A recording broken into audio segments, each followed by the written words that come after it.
Amar బుజ్జమ్మని plan ప్రకారమే ఇంటి లోపలికి పంపిస్తాడు.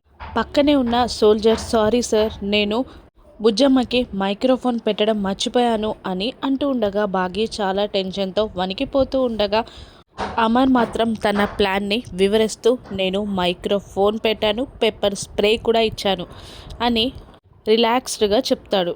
దాంతో అందరూ టెన్షన్ వైపు స్క్రీన్ని చూస్తూ ఉంటారు. బుజ్జమ్మ ముందు రౌడీ కూర్చొని ఇలా అంటూ ఉంటాడు, నువ్వెందుకు వచ్చావు ఇక్కడికి అంటూ ఉండగా, ఎలా వచ్చావు అని అడుగుతూ ఉండగా, సార్ నన్ను వదిలిపెట్టండి అంకుల్, నేను ఇంట్లో ఒక్కదాన్నే ఉంటాను సార్, ప్లీజ్ సార్ అని మైక్రోఫోన్ ద్వారా అమర్కి ఒక్కడే రౌడీ ఉన్నాడని సమాచారాన్ని తెలియజేస్తుంది బుజ్జమ్మ. ఒక్కడే ఉన్నాడని బుజ్జమ్మ చెప్తుంది అని అంటుంటాడు అమర్ మేజర్తో. ఇక మనం రైడ్కి అటాక్కి సిద్ధమవ్వాలి సార్ అని అనగానే బయట ఒక 2 సోల్జర్స్ ఆ తలుపుకి ఒక బాంబుని ఫిక్స్ చేస్తారు ఓపెన్ చేయడానికి. మేజర్ పక్క నుండి బంధించారా బుజ్జమ్మని అని అడుగుతుండగా అమర్ మెల్లిగా బుజ్జమ్మకి వినపడేలా అడుగుతుండగా, బుజ్జమ్మ సార్ ప్లీజ్ అంకుల్ నన్ను కట్టేయకండి అని అడుగుతూ ఉంటుంది. నిన్ను కట్టేయడం ఎందుకు, తాడు వేస్ట్ అని అనేస్తాడు ఆ రౌడీ.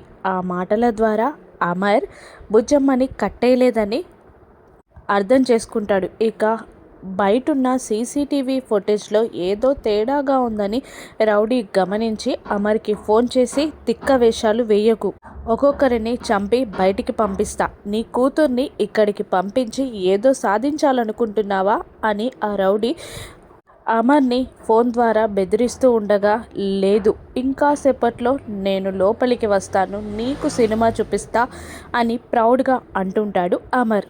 బాగి చాలా టెన్షన్ పడుతూ ఉంటుంది.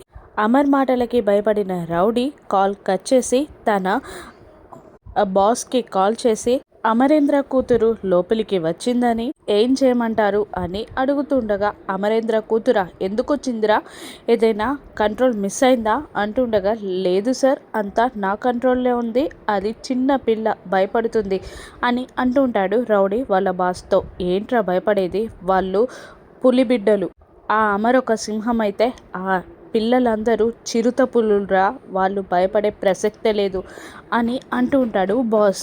కాదు సార్ భయపడుతుంది అని అంటూ ఉండగా, లేదురా మేము ఒకసారి స్కూల్ పైన అటాక్ చేసినప్పుడు ఆ పిల్లలు అసలే భయపడలేదు, నువ్వు జాగ్రత్తరా, ఏదైనా తేడా జరిగిందో చంపేస్తా అని బెదిరిస్తాడు బాస్.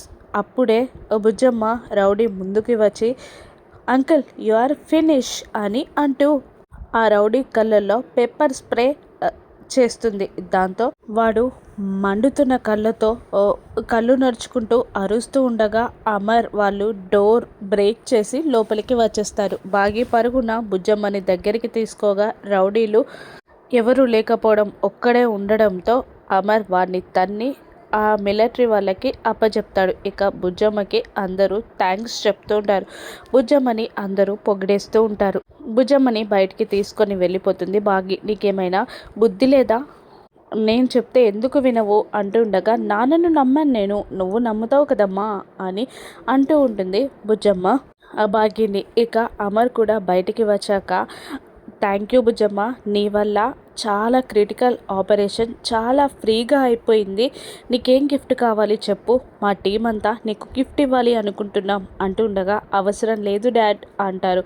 నేను నీ కూతుర్ని డాడ్ అంటూ ఉంటుంది బుజ్జమ్మ. అలా కాదు తల్లి, ఇవ్వాలి అనుకుంటున్నారు అడుగు తల్లి అని అనగానే, ఏం లేదు డాడ్, నీకు గతం గుర్తు రావాలి, నువ్వు నార్మల్గా అయిపోవాలి, చాలామంది దానికోసం వెయిట్ చేస్తున్నారు అని అనగానే అమర్ షాక్ అయి బాగి బుజ్జమ్మ వైపు చూస్తూ ఉండగా, గుర్తొచ్చింది అనుకో, ఆ తర్వాత ఏం కావాలమ్మా నీకు అంటూ ఉండగా, నువ్వు దూరంగా జరిగిపోయిన వాళ్ళని ఒకటి చేసుకోవాలి డాడ్ అంటూ ఉండగా, ఆ తర్వాత అమ్మా అంటూ ఉండగా, నాకు ఇంకేమీ వద్దు డాడ్, నాకు అదే కావాలి అని అంటూ ఉండగా, ఓహో అది నీ కళ్ళ ముందు జరగాలి అంటావు, చూస్తానులే చూసుకుంటానులే జరుగుతుందిలే అని మాటిస్తాడు అమర్. ఇక ఇంటికి వెళ్ళిపోతారు అందరూ. రాత్రిపూట అందరూ పడుకున్నాక అంజు శరీరంలో ఉన్న ప్రచండ ఆకలితో భీకరంగా కేకలు పెడుతూ వచ్చి యాదమ్మను నిద్రలేపగా యాదమ్మ దయ్యం అంటూ పరిగెత్తుకుంటూ మనోహరి దగ్గరికి వచ్చి నిద్రలేపుతుంది. నాకు ఆకలవుతుంది అని ప్రచండ అంటూ ఉండగా, నీ మంత్రశక్తులతో తినొచ్చు కదా అని అంటూ ఉంటుంది మనోహరి. నేనెందుకు తినాలి? యాదమ్మ వండి పెడుతుంది కదా నాకు, వండు అని ఆజ్ఞాపిస్తాడు. దాంతో చేసేది లేక వండుతుంది యాదమ్మ. నువ్వు కూడా రా అని మనోహరిని లాక్కెళ్తుంది. ఇక కిచెన్లో ప్రచండని కూర్చోబెట్టి 10 మంది తినే భోజనాలు, లడ్లు, పండ్లు, అరటి పండ్లు, సంత్రాలు, 2 రకాల పప్పులు, అన్నం అన్నీ అక్కడ పెట్టగానే ఒక లడ్డు తిని చాలా బాగుంది అని అంటూ, ఇలా తింటే నా కడుపు నిండదు అని అంటూ ఆ కూరలన్నీ అన్నంలో పెట్టు అని ప్రచండ అనగానే అలాగే చేస్తుంది యాదమ్మ. ఇక అప్పుడే వాటర్ కోసం నిద్రలేచిన రాథోడ్ అటువైపుగా వెళ్తూ ఒక్కసారిగా వెనక్కి తిరిగి చూసి షాక్ అవుతాడు. రాథోడ్ ఏమి చూసి షాక్ అయ్యాడు? నిజంగానే ప్రచండ అలా మంత్రశక్తితో అన్నం తినడం చూసి రాథోడ్ షాక్ అయ్యాడా? అంజుపాప శరీరంలో ప్రచండ ఉన్నాడన్న నిజం తెలుస్తుందా రాథోడ్కి? బాగీకి అమర్ ఎలా దగ్గరవుతాడు? తన ప్రేమని ఎలా చూపిస్తాడు? బుజ్జమ్మ కోరికని ఎలా నెరవేరుస్తాడో రాను ఎపిసోడ్స్లో చూద్దాం. Thank you for watching.